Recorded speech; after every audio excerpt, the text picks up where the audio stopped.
Welcome back, guys. In this video, I'm gonna creating a new Android application and we'll let you go through the real-time environment setup. So let's get started.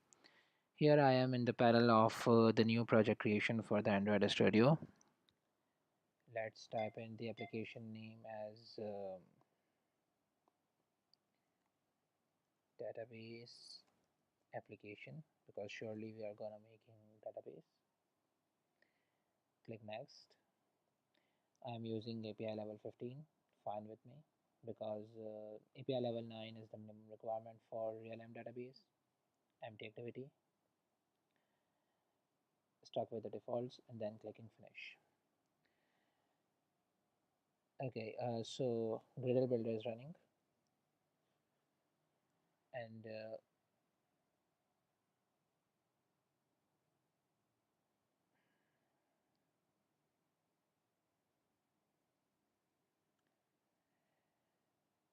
okay, let's pause here for a while, and I will catch back you later. Okay, so the Gradle build is finished, and we are here with our new Android Studio project.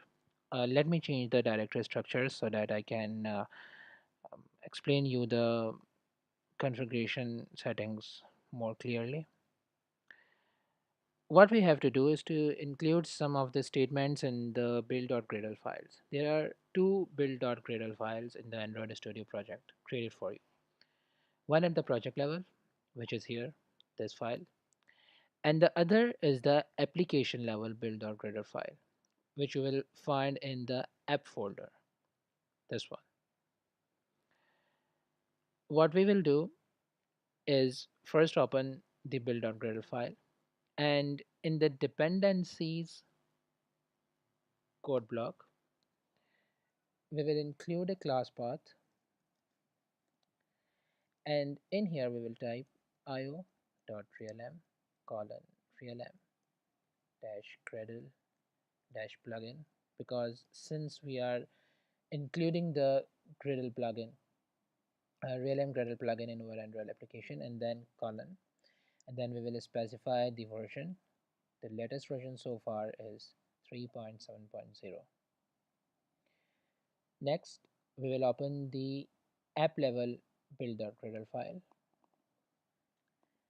and at the very top we will apply the plugin as apply plugin realm Android.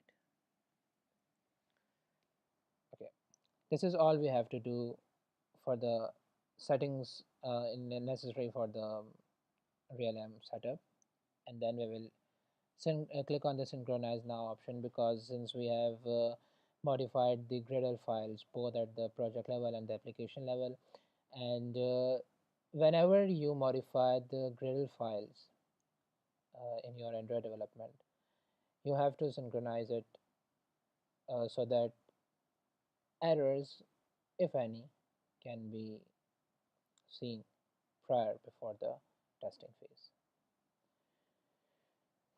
So Gradle build is running and it is downloading some necessary stuff. So while it is being run, let me pause in here. Okay, guys, our Gradle build is finished, and we are done with the configuration settings necessary for the real-time database. All you have to do is to include the class path in the project level build.gradle file, as I have mentioned here, and then you have to apply that plugin in the application level build.gradle file. That's all necessary for the real-time database setup.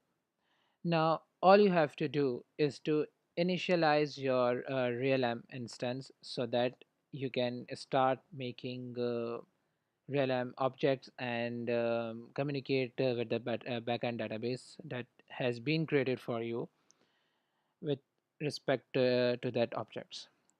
So before getting into the initialization details, let me tell you about the Java objects, that is the Java model classes. What are the models, and how should you create them, and why should you create them. This is our next topic. So that is important to get before getting into the details of the initializing realms and creating realms, reading them, updating them, and deleting them. Before doing all that stuff, it is necessary that you should know about the Java models. So let's straightly move towards our next video for that purpose. I hope you have got understand with the concepts of the configuration settings. So let's get started in that video. Thanks.